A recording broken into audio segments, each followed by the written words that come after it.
Okay, so this is a representation of all the colors of the rainbow from sunlight, starting at 380 nanometers and going through all the colors of the rainbow. And the spectrometer is aiming upward at the sky.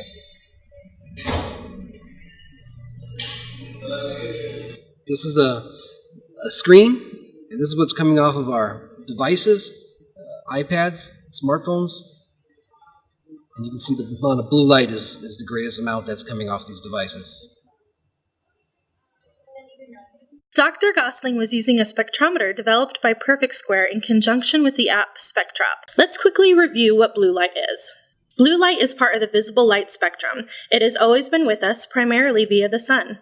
Blue light is important, and we do need some exposure to blue light. Although high amounts of blue light exposure has an impact on visual acuity in relation to scatter and haze, and has been associated with contributing to age-related macular degeneration, blue light also affects our circadian rhythm or sleep pattern. While we do not know all the long-term effects of overexposure to high-energy visible blue light, we can take protective measures.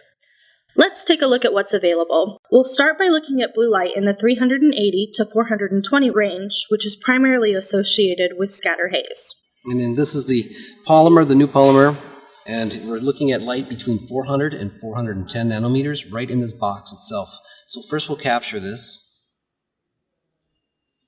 and then we're going to place the lens on top of it, and then we're going to recapture it, and now we'll compare the two. We're getting a difference of 52% reduction in intensity between 400 and 410 nanometers.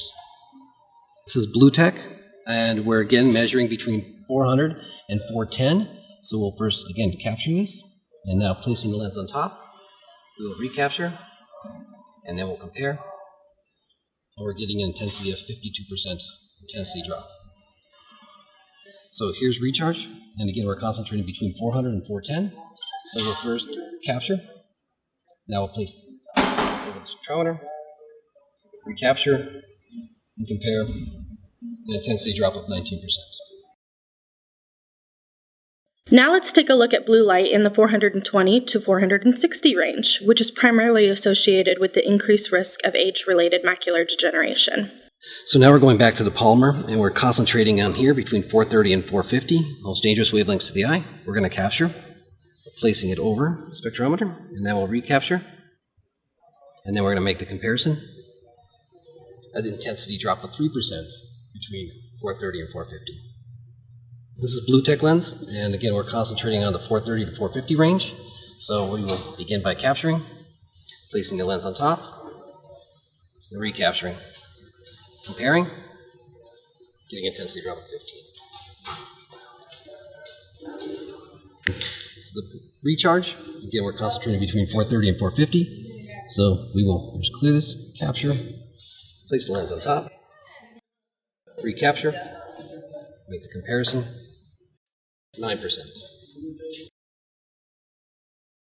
Finally, we'll look at blue light in the 460 to 500 range, which has an impact on our sleep patterns or circadian rhythm. Now we're concentrating back on the circadian rhythm area between 460 and 480. Again with the monomer. I'm going to be first capturing this and placing it on top, recapturing, and making the comparison. 2%. This is the Blue Tech lens. Again, concentrating between the 460 and 480 range. We will first capture and making the comparison. 9% drop.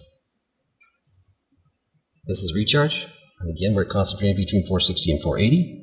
We'll begin by capturing, placing it over the spectrometer, recapturing, making the comparison. 4% reduction. Most lens manufacturers are marketing blue light blocking lens treatments and materials. The most common demonstration involves the lens sample and a blue light laser pointer or presentation pin. These pins are 405 nanometers and are readily available and very cheap for most office supply stores and websites. So this is a 405 nanometer demonstration pointer that can be purchased fairly inexpensively online. Here is the monomer lens, and we want to first show the 405 on the paper. Remember that monomer was really knocking down a lot of the wavelength between 400 and 410, so when we place it on top of it, it definitely knocks it out. That's its concentration and its focus. BlueTech also does a great job with the 405 nanometer monomer, and when we place it over, it knocks out a significant amount of the blue light, as we had demonstrated with the spectrometer. But it also does a good job at knocking out the 430 to 450 range as well. Okay, again, this 405 nanometer wavelength is only one wavelength of many in the high energy visible blue light spectrum. If we take recharge, we mentioned that it only knocked 19% down, so you'll see it does not knock down as significant amount as BlueTech or the monomer itself. But it does its main focus on the 430 to 450 range. In effect, the product readily fits a prefabricated demonstration tool. Unfortunately, this demonstration tells an incomplete story. The mission of this video, and the ally of the independent practice, is to disseminate complete information regarding the effectiveness of various blue light lens materials and treatments in 3 areas that impact vision and eye health: scatter haze, age-related macular degeneration risk, and sleep patterns. Please be cautious. Do not jump to conclusions based on one wavelength demonstration. Be aware of the full effect of high-energy visible blue light. Let's look at one last demonstration. So right now the spectrometer is aiming up this lamp right here, where there's a compact fluorescent light bulb. And you can see what these compact fluorescent light bulbs are made of, these spikes, with the main spike being at 435 nanometers. I have it boxed in here between 431 and 438, but that spike is roughly at about 435. And you can see different light sources emit different frequencies of wavelengths of light. I have the BlueTech lens here, and I'm going to be placing it in front, again, focusing on this 435. So basically, I'm going to clear this out, capture it, place the lens on top, recapture, make the comparison, and we're getting a reduction of 33% of that harmful blue light at that 435 range.